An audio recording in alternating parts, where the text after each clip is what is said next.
So welcome, and thank you guys all for coming. Just as some reminders, if you guys have any issues with anything, everybody with these stickers is a SASHA officer. You can ask any of them anything, and we will try to find the answer for you.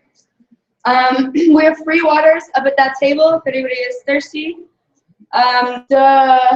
We also have no picture stickers. They're those bright neon colors. If you do not want your photo taken, please get one of those at the front. We also have a film zone for the first 3 or 4 rows.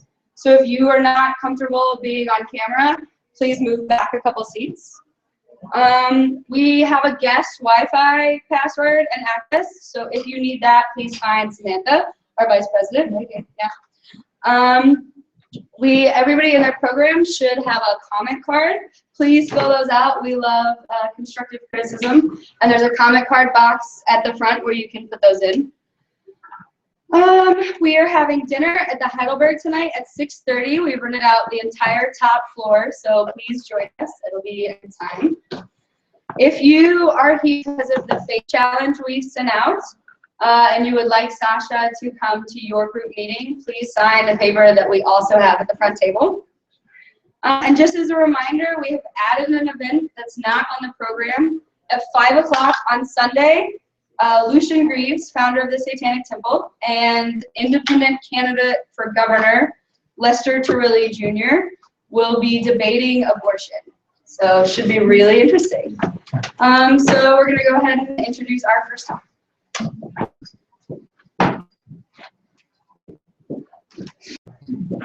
Hi everyone, my name is Karen Sanders and I'm a member of MU SASHA, and I'm very excited today to introduce our next speaker, Anthony Magnabosco.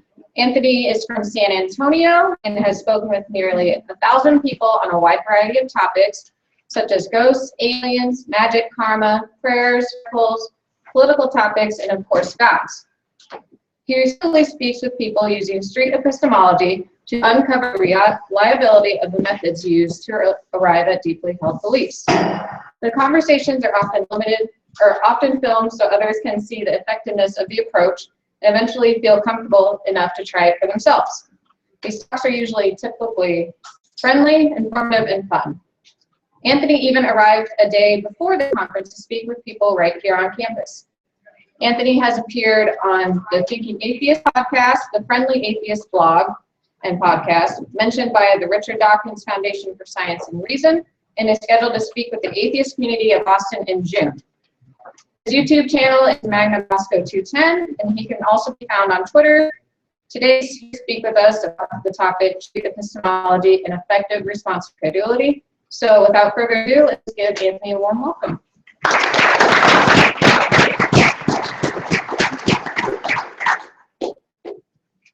Good afternoon. How's everybody? Good. Good. Me too. Thank you for the wonderful introduction. It was excellent. Appreciate that. Just a couple brief notes. We are recording this, and it's going to make it easier. You can wait for the question and answer session to the very end. So save those questions. I want them, but just hold off on the end. Great. Like Karen said, I've had conversations with believers, and when I first started out doing it, it went bad, like off the rails bad, argumentation, fighting, pushing, and even alienating myself from the loved ones in my life. In fact, many of you might be able to relate to that, where you argue with those people and friends and family. More than about that, you've ended up pushing them away. But I learned a new technique, and I'm eager to share that with you today, and it's called street epistemology. And when I was invited to come to speak to your conference, I jumped at the chance because I think this might be the best technique atheists have going for them when it comes to talking with a believer. Okay, we've got a lot of stuff to cover here. All right, so for the objectives of my talk, I'm going to show a brief 3-minute or so clip to give you a taste of what street epistemology is. And we'll show that. I'm going to talk about the pros and cons of debate. I do think debate has its place, but I think epistemology edges that out in certain instances. I'm going to talk about the components of an effective street epistemology conversation, what makes up a good talk. And then I'm going to show some examples on the screen of situations that you yourself might have found yourself in. What would be the typical way that an atheist would respond to that, and the more effective street epistemology way. And then I have a conversation with a woman who believes in karma. We're going to play that video and pause it at certain points, and we're going to break it down so you can see exactly what's going on to truly understand what this technique is all about. Okay. Now I did a test, and I'll have to play the video outside the presentation, but let me set this up. I am standing on a college university, much like I am right now, and just flagging people down. Hey, do you have 5 minutes to chat about a God belief? And you're surprised at how many people say, yeah, absolutely. I'd love to talk with you about that. And I record the conversations and I put them on YouTube, primarily to get practice talking with believers. If I were just to wait for these conversations to happen organically, it would take me probably 10 years to get to the point where I am now, even though I live in Texas, okay, where there are believers everywhere. So I try to initiate these conversations. But one of the things I hope that you walk away from this talk is that you don't have to initiate. You can wait for these things to happen organically, for these talks to happen. So, Miguel. So Miguel is on a university campus. He sees me in conversations with his classmates, and he walks up to me. And he agrees to a 5-minute talk. So this video will play for about 2 minutes or so, and then it will fast forward through all the ask, and then at the end you can see the response. Okay. I selected this clip primarily because we have John Loftus here, the originator, the one that put the emphasis on the outsider test for faith. And that is the technique. That's one of the techniques that I ended up using in this talk, and that's why I thought this would be perfect to share. One other thing, at the end of this conversation, he's playing with a bottle label, and he's like unraveling the bottle label, and it pops like right at the point where I asked this question. How can you possibly get to 100% confidence of your belief? I just want to throw that out there just in case you can't hear that. Okay. Let's play this. I believe in it. I think he's first. As I love it, because I think that us and I know he's the Almighty God. Okay. How confident are you that the belief is true? If 100% was, I'm 100% confident that Jesus died on the cross for me, and 0% is I'm not confident at all that Jesus died for me, where would you jump? 100%. Wow. Sometimes I may feel like I struggle with my faith sometimes. Like, sometimes you feel like God's not here. And in reality, we share faith from Him. He is us. And so I always know it. You know it. Yeah. How do you know it, dude? How could you be 100% confident on belief? It's a question that I ask you.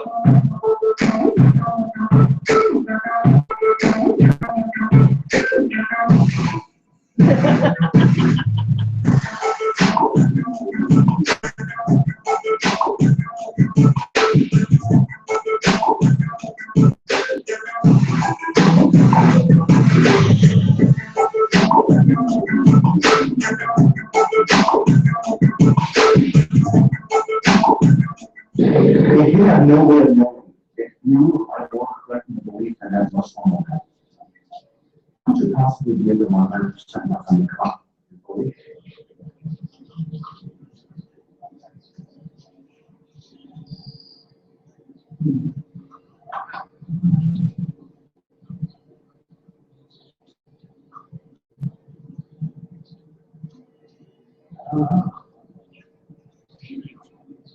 Very much your time. Really appreciate it, y'all. Great guy.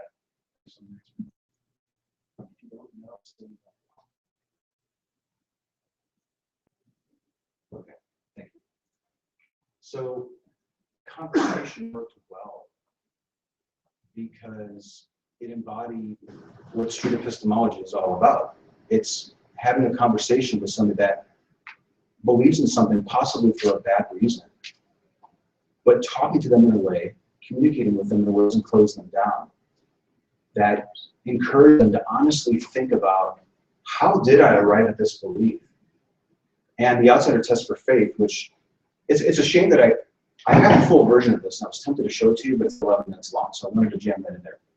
And there will be a longer video that will pull apart. But we all live in a world where information is accessible. The information's out there. People believe things for bad reasons. They do. Could Miguel's God exist? Possibly. But how does he know that that's the case? We live in a society where the information's out there, but people often don't even think about, why do I even hold this belief in the first place? And that causes a real harm in society. For example, we have congressmen that think global warming is a hoax. All right? That moon landing maybe never happened. Okay? That a piece of bread can turn to the body of Christ, or that Muhammad would have another winged horse. We have lots of people that are holding beliefs that don't seem to be based on any good reason, any good methodology. So how do we fix this? How do we approach this dilemma that we're facing? Well, there's a couple of different ways, and one of them is to debate. And we have some wonderful debaters right here in this very room. John Loftus, Dan Barker, Lucian Breeze will be debating tomorrow. Debate definitely has its place. But how does it usually work? We have two opponents arguing, and do the opponents ever change their minds? A lot of people shaking their heads. No, they don't. But there are people that are in the audience watching that will change their minds. So I think debate does have its place. Okay. However, the people that are watching the debates aren't having a debate when they go out and argue with somebody, right? Usually it's a one-on-one conversation, right? They're not arguing and having 1,000 people watch. So what I think is happening, one of the things that's setting the atheist community back is that we'll watch debates and think, that's the way I need to handle my Aunt Marcy when I talk to her next. Or my Uncle Larry when he goes on about how President Obama was responsible for Benghazi, for example. Okay? So I don't want to diminish debates, because I think there are a lot of people that are atheists now that watched the debate and they were convinced. When you're neutrally observing a debate and you're passively watching it and you're distancing yourself from the conversation, it could definitely change your mind. But in a one-on-one conversation, you know the evidence is clear. If you argue with somebody, if you present facts, they're more than likely going to double down on what they believe. Okay, just something weird about the human being that we do that. Okay. So I suggest engaging with people rather than engaging in a debate. And that here comes true epistemology. So epistemology is the study of knowledge. It's how people form beliefs, how people come to know something that's true. And what I found is that this method of a Socratic conversation, where I'm simply asking a person questions in a friendly manner, respectful, I'm not yelling at them, I'm listening to what they have to say, I repeat that this seems to be a better approach when it comes to helping a person examine how on earth I formed this belief that I'm holding. Okay? If you're going to argue with somebody, those walls will go up, and they're not going to listen. They're not going to even listen to themselves. They'll be so defensive. So I think street epistemology is the way to go. And we're going to talk all about street epistemology today. First of all, it's not magic. All right, this is not some Jedi mind trick. It's not some sort of inherent trait, but it is a skill, and it's a skill that anybody can learn. It took me a while to learn how to do this, and I had to make these conversations happen. I had to initiate them. And you can actually watch my videos. I have some videos on my YouTube channel where you can see the horrible way that I started out doing it to where I am now. And I hope to illustrate the progress that where I'm at now with that last video that I'll show at the end of this talk. But the key to street epistemology, the key to learning how to effectively converse with a believer is practice. Now I realize not everyone's comfortable going out with a whiteboard and flagging people down and just chatting with people, right? And it's kind of, it's hard to do. But you can go out on social media. You can create an account and just go to the Fox News Twitter channel and start finding people to talk to there. And there's no lack of people out there to talk to. Okay.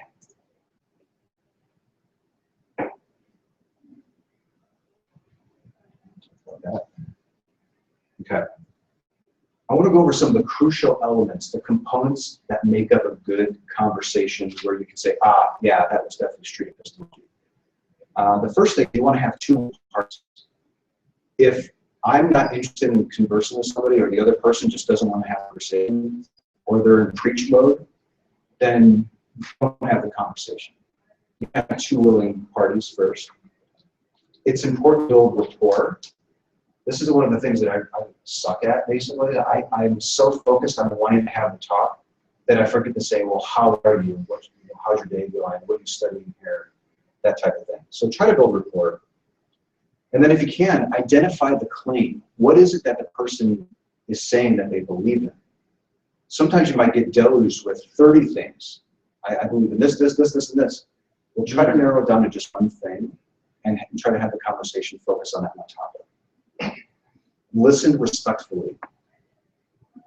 This is something most people have a hard time, and I struggle with this as well. When I'm having to talk with somebody, sometimes I'm thinking about the next question that I'm going to ask, that I'm not even listening to what they're saying, and that's bad, right? So just take a second to actually listen to what they're saying. What I found with these Socratic conversations of street epistemology is that they go where the person you're talking to is taking you. So it's critical that you listen to the things that they're telling you. Okay. Modeling behavior. That is acting in the way that you would like the person to act towards you. If there's a street preacher out here in the speaker circle, and they're just yelling, and you walk up to them and yell, yell, yell, then you're meeting them where they're at. But if you just walk up to them and just approach them just gently, how are you doing? Can we talk after you're done preaching? And you're just nice, gentle, soothing tones, more than likely they're going to ratchet it down, and you could probably have a better conversation because of that. Another big part of street epistemology is repeating back what you've heard. If somebody explains that some reason why they think that Jesus is God, listen to what they say and repeat it back. Just so I understand, are you telling me that you believe Jesus exists because of this, this, and this? Is that right? Let them hear back what it is they're telling you. And try to end on good terms. Okay? Sometimes when we talk to a believer or somebody that we disagree on, somebody that has a belief that we disagree on, oftentimes we end the talk and the last thing we want to do is run into them again. If that were to happen, I would say that would be a failure when it comes to street epistemology. The goal with this technique is to have follow-up conversations with the person. All right? So it's not just a one-off, but you can have multiple conversations. Okay. I wanted to throw some examples up on the screen here so we can get a sense of this. That was a little kind of nebulous intro, but all right, let's say that you're waiting in the doctor's office and you're chatting with somebody for 10 minutes or so. And the guy next to you says, I'm just a sinner saved by grace. Did you ever hear that? Yeah, I heard that too. What do we typically say? Well, that's nice. We blow it off. Why do we do that? Why do we as atheists just ignore that? That's an opening. Okay? You don't have to be standing on the street and flagging people down, but if somebody opens the door for you to have a conversation where it's polite, push back a little bit. How about this instead? If you don't mind, what do you mean by that? Is there anything wrong with response? No, I mean, a response like that is probably going to incentivize the person to tell you what they mean. And let me tell you, If somebody said they're saved by grace in public in a doctor's lounge, they're probably willing to tell you why they think that that's the case. All right, somebody might say this. The second law of thermodynamics disproves evolution. Show of hands, who has heard this response from a believer? About a third of the room. Yeah, I've heard it a lot too. It's frustrating. What do we usually say as atheists? Know what thermodynamics Name the first and third laws right now. I challenge you. in the zero. Will a believer, what kind of response would a believer have if you were to give them that response? Would they kind of get defensive, maybe, or lash out? Probably. So, how about this one here? What evidence would you accept to prove evolution? Well, that's a good question. Okay, so street epistemology is all about asking questions that keep peeling back the layers of why a person holds the belief in the first place. Okay. Just a hint, if somebody's evidence-based, if they say they're evidence-based on the reason why they hold their belief, ask them what evidence they would accept to change their mind. Okay, I've got two more examples. This is the third one. The Bible is true because of fulfilled prophecies. Ooh, I hate this one. Are there any Jehovah's Witnesses or former JWs here? Just want to show hands. A couple. Prophecy is big with the JWs I found. So typical atheist response. Uneducated goat hunters wrote that book.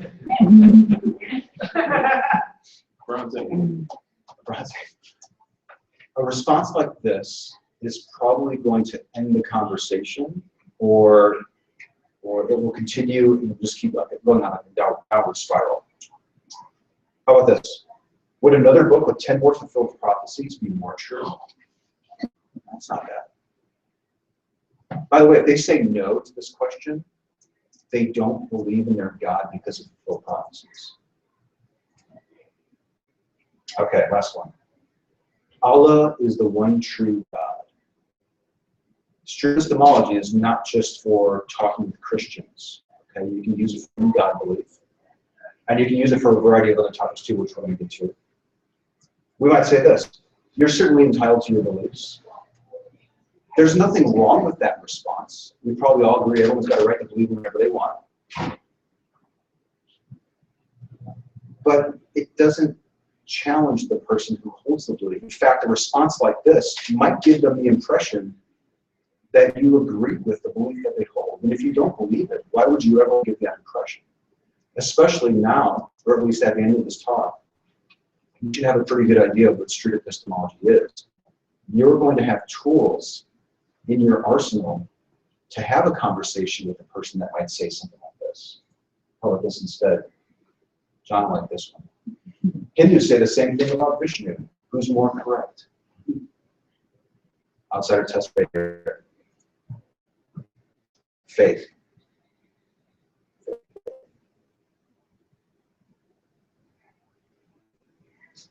Most of you guys are sitting down, so that's good. I want to break it to you. Faith is typically why people believe in a God, for example. I have to break it to you, it's usually not evidence. Even when somebody says, I have evidence for my God, when you start asking questions, it almost always comes down to faith. And let me be clear. People generally use faith as a method for coming to a truth. Now, I'm not saying that it's a reliable method. I don't think faith is reliable. Based on a person's definition, I would probably say it's not reliable. But when a person says they believe something because of faith, they're using it as a way to come to know that that belief is true or not. I'm going to go over a couple of examples where you might hear somebody use faith. I know Jesus because I have faith. Faith is the whole thing. You can't know anything without it. When you have faith, you don't need evidence. It's a gift. When somebody mentions that they believe something because of faith, please don't give up on them. I've heard a lot of prominent atheists say, If I talk to a believer and they tell me they believe something, it's over, it's done. There's nothing more I can do for them. They're hopeless. No. That's the line. You're so close to helping that person. It's simply a matter of understanding what they mean by faith, getting their definition of what that is, and then asking questions to determine if faith is reliable. Is faith a reliable method for concluding what you think is true? Don't give up. Okay, street epistemology is not just God believes, and there's no for it. In fact, during my intro, I've had conversations with people about ghosts, magic, aliens, pornography, abortion, gun control, open carry, all sorts of different topics. I personally like talking to people who believe in gods because I found that many of those other beliefs, especially political ones, are resting on the God belief. In fact, when I realized I didn't believe in God, it was like the blinders came off, and I see things completely different now because I don't have that faith, those faith goggles on. So my political landscape completely changed when those are gone. You can use epistemology for political topics, like I mentioned, or even for the mundane. If your kids say, hey, Mom, Dad, we need a new dog, that's a perfect time to have a conversation where you can use these techniques. Okay. I want to set this up for you. I want to show you a video with a young woman named Kiana. I meet her on the street as a total stranger, and the video is about 8 minutes long, and it's going to pause 7 times so that I can break it down for you. I'm going to tell you, okay, watch for this, watch for this. And then I think you'll get a kick out of it. The reason why I picked this particular interview is because it's not about God. I picked it because I want you to see that street epistemology is not just about God talk, but also because we may be so focused on God, not believing in God, that if we pick a completely different topic, maybe I'm thinking it might be distance you a little bit from the topic, so that you can be a little bit more objective while you watch it. Let me put this here. And the other thing is, this video is on Rails, so I have like a 20-second break to tell you what's coming up in the next clip before it goes. Okay. All right. In this video, I initiate a conversation with a complete stranger on the university about street epistemology. I realize everyone's comfortable to initiate talks, but I do so in order to practice. Please pay attention to the brief rapport building here at the start.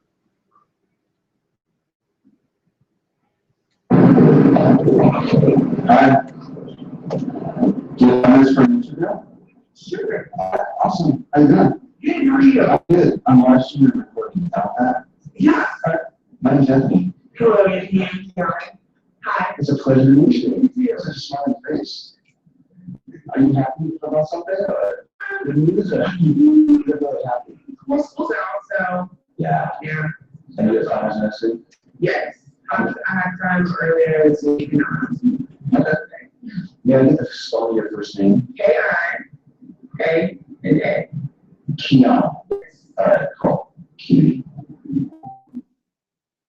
In this next clip, I encourage my conversation partner to pick a topic.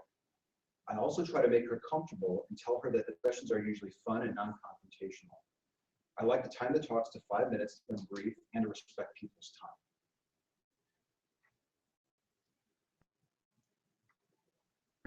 My name is Anthony, and what I do is just fly down and people walking by to ask them if they hold any deeply held beliefs that they want to spend 5 minutes just chatting about my time with the 5. And usually it's like spiritual stuff, but it can really approach any topic, like God's karma, magic, ghosts, that type of stuff. Let's see if you want to burn 5 minutes and just chat about something. Yeah, we're just strictly talking. I'm going to ask questions. Okay, good. And I want to understand why you believe it. Okay, cool. And it's going to be completely like non-confrontational. Okay. Probably even fun. Time, 5 minutes, all right. Okay. So you can pick any topic you want. Okay, let's do karma. Karma? Yeah. Okay. Excellent. quick show of hands, who here believes in karma? Okay. It's important to understand people. Ask your interlocutor to define words. Asking for examples is a great way to understand what a person believes. Notice how I repeat back what I'm hearing to ensure clarity.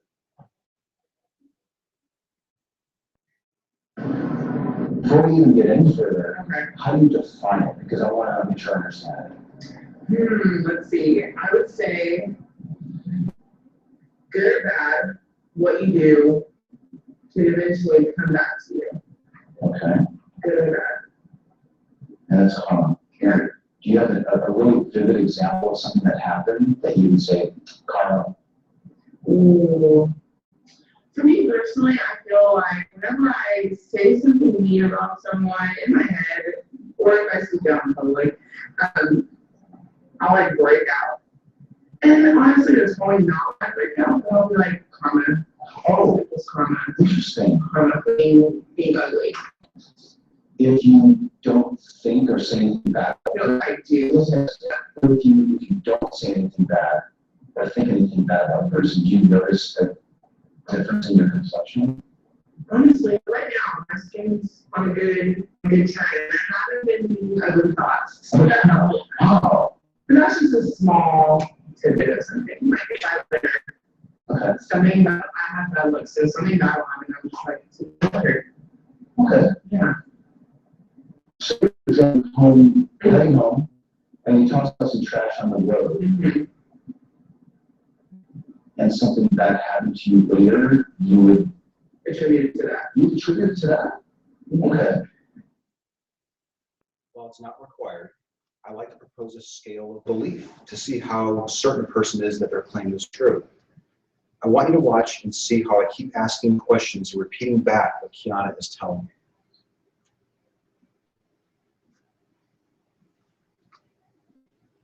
I'm a strong believer in karma. And if I do something You're good, really strong. yeah, How sure are you that it's 0 to 100? 100% all confidence, no doubt. 0% all doubt. I would say 82%. 82. Yes. What do you say there? I think communication. 82% confident that karma is real, that it happens. Okay? Let's go to this example. You go heading home, Okay. trash out the window. What would be an example of something happening that you would attribute to that action? A lot of things. I either like something or You break a dish or something? yeah, like something. Something will like a nail. Okay. It's just little things. I'm just like, yes, it's because I would have. Okay. Is there a certain amount of time that pass Usually happens within the day. within a 24-hour period of time? You'll get currently. Wow. Keep asking polite questions to better understand what the person believes and why. Watch for when I get confused and I tell her that I'm not following her. I do that so that I can better understand what she's telling me.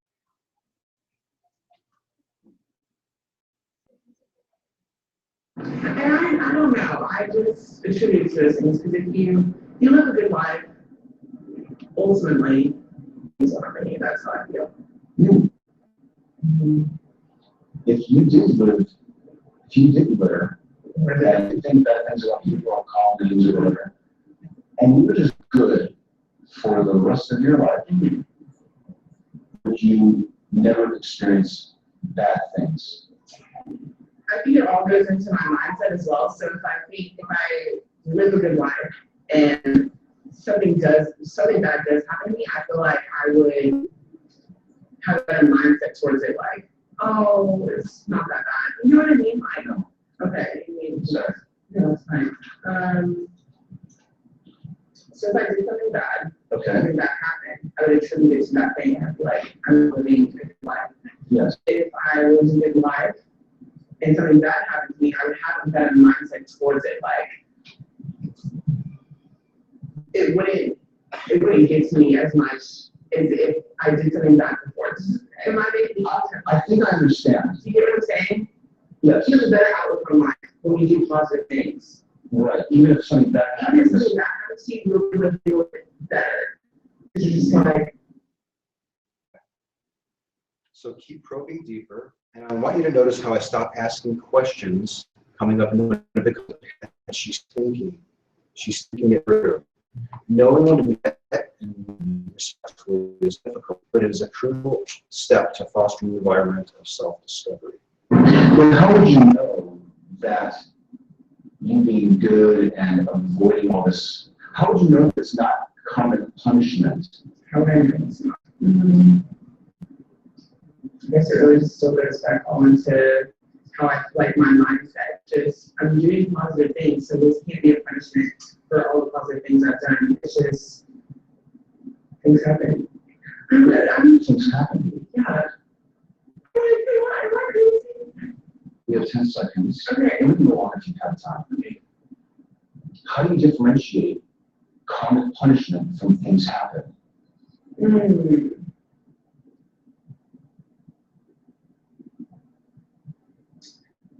I think just things that are just, how did this happen? Why did this happen? That's a good question. Let me think my whole life. I don't know. I feel like it was just, I just did that and something happened immediately after, like, this has to correlate. Like, this is punishment. God's telling me don't do that again. I don't know. That's a good question. Because I'm trying to think of anything bad that happened and I feel like I've been doing good. I usually just brush it off. Because like I said, my mindset's in a different place. If I haven't done anything wrong, I'm just like, it'll get better. It's almost like a snowball effect for me. If I do something bad and then something bad happens, I'm just like, oh my gosh. And then my mindset is in such a bad place. Maybe karma is not even just something that happens to you, but just getting you in a space that just, well, at least for me, getting you in a space that just to make you live a better life. And now I'm like that percentage looks a little 82%. I'm gonna stick with it. It's time to wrap this up. Let's be gentle, respectful, sincere. Let's revisit the blue scale. You want to try to end the talk on good terms so that you can meet again. People need time to think these things through.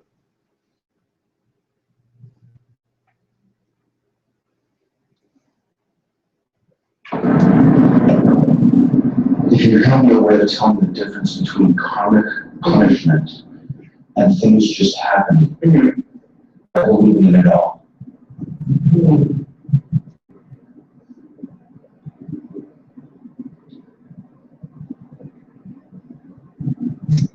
Guess it's just something to live by. It's gonna get me through. Is 82% the most accurate stuff to be on the confidence? Nowadays, I would, now you're gonna go back and think about this and like, I need to tell them. Okay. I'll give you a credit when we're done. So Okay, good. Yeah. Because if I get it, I'm gonna be like, okay, I have it. Let's see, I would say now that I'm more sure.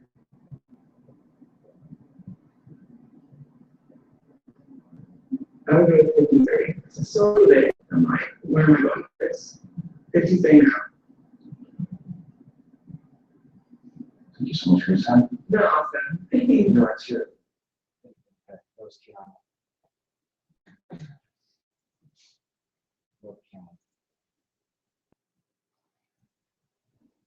That type of conversation is not uncommon. Even with God believers, you can generally see some movement on the confidence of somebody's belief if you just simply ask Socratic questions. Why do you think that? What makes you think that that's true? Tell me more about that. Can you give me an example? This is an effective approach. This is a snapshot of Kiana during the conversation. It's like that first pose. She's deep in thought about, why do I think that this is true?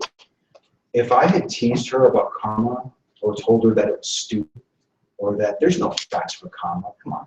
I mean, are you 12? There's no way that I would have reached this particular type of response in the conversation. My wife showed that. And here is Kiana at the end of the talk, perhaps even more importantly, right? This conversation was probably a shock to her belief system, but she seems grateful for the conversation. In fact, if you're really interested in this talk, she comes back 10 minutes later and we continue the conversation and she lowers her confidence even more. Wow, she's a great person. There are thousands of people who want to live in a world where everyone strives to believe that they're true, including myself. And these kind of talks, I think, are the best way that we can make that. Now, do we have an obligation to help people? I think we do. I think many of the reasons why we debate with somebody is because we want them to know that we're staying on something. We want to help them. Right? But we know that debates and one-on-one talk tend to shut a person down, tend to make them defensive, and tend to make them double down on what it is they believe. Okay? With this method of street epistemology, it's a tool. It's an effective tool in talking with a believer that encourages them to investigate honestly, why the hell do I believe this? And I'd like you to push back a bit. You know, I don't understand why we sit on the sidelines. If you're on an airplane and somebody opens up the door next to you and wants to chat with you about Jesus, don't just blow it off. I understand that not everyone wants to initiate these talks, but if somebody opens the door for you, you don't have to debate them and you're going to get in an argument and cause a scene on the airplane. With this approach, you don't need to. You can have a very calm, respectful dialogue, and at the end of the talk, if you do everything right, it's not hard to do. You might end up learning something, and they will definitely end up learning something as well. That ends the talk. I want to open it up to a Q&A session at this point. I have so many videos that I would love to show you. It was so difficult to boil down to just those two, particularly with John Loftus here and wanting to show the outsider test for today. Please, how long time? Another 15 minutes? Does that sound all right? Okay. Right here in front. Yes. Have you ever flagged someone down and the belief they chose to discuss their atheism? Have I ever asked somebody to talk and they said they're an atheist? Absolutely. Those I find, it's weird. You would think that they would be challenging conversations because atheists tend to be skeptical, but what I learned is that not every atheist is skeptical. I've had some interesting talks with atheists that believe that they have a soul, that they do believe in karma, and all sorts of supernatural beliefs. So I was a little surprised to find that. There was one conversation with a woman who was skeptical and an atheist. She was raised by skeptic, and I didn't have anything to talk with her about it. So that was a little unusual. But generally, if I talk to an atheist, it does not mean that they're skeptical, and it doesn't mean that they don't believe in ghosts or aliens or. And then, of course, there are a variety of political topics that we can talk about as well.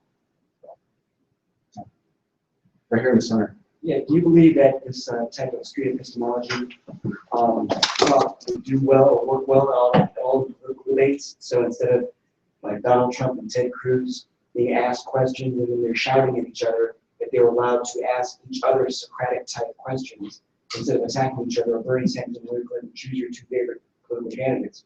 I think that this would work well in political debates, and we the public, could get to know the political candidates' philosophies better, and they could educate each other better about their own beliefs. So the question is, would epistemology work in a political environment? And absolutely. And what you've described is my fantasy. Like, I would love to have a Socratic conversation with a Donald Trump, with a Bernie Sanders. I mean, you can use it for anybody. It doesn't just have to be somebody that opposes that whole opposing view. I once had a conversation with a woman about pro-choice, and I'm pro-choice. And at the end of the talk, she wasn't sure where she was, and I even was kind of reflecting on my position too. So, but that's the beauty of the technique. And absolutely, can it be used for political conversations? Yes. And I would love to see either the opponents themselves have these types of conversations, or somebody familiar with this had me doing it with them. Write them back, John. You know, you do that so effectively in all your videos that I've seen, that I'm going to ask you, have you encouraged anyone who ever kept their same initial percentage of high?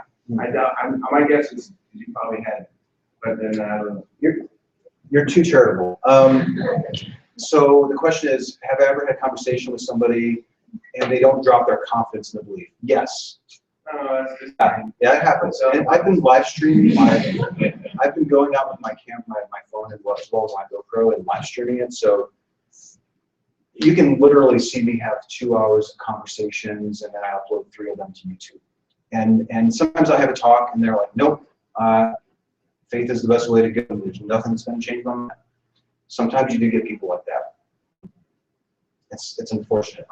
But if you can create an environment that encourages a person to be open, honest, and that there's no wrong answer, please just be blunt, be honest with me. If you can create an environment for that, more often than not, they will typically realize that they don't have the reason for holding a belief. And sometimes, many times, the drop in confidence doesn't happen on camera, but well after the fact. I get a card out of people so that they can email me later, and they might just send me a number. Like they might send me a 60. You know, okay, I know where she's at now. Right here. Well, so I have to say, first of all, when you began your talk, I was skeptical. Imagine that, skeptical atheist. But I guess so. First comment and then a question. What I just witnessed kind of blew my mind. I really, particularly the way you framed it with was it Kiana? Yeah. I wish I could have seen the whole thing without running. I had to go to the bathroom, but yeah, and that really did help me sort of kind of step away from the whole, I guess, God part of it, right? And that was helpful. Now, but I guess my question to you is, do you feel, or can you at least maybe see another side of it? Pardon me. There are some atheists out there, and I consider myself one of them, where I don't feel the obligation at this point to try to change specifically Christians' minds. And part of that stems from having a gay man in his 40s being beaten over the head with their belief system my entire life. I am no longer interested in changing their minds.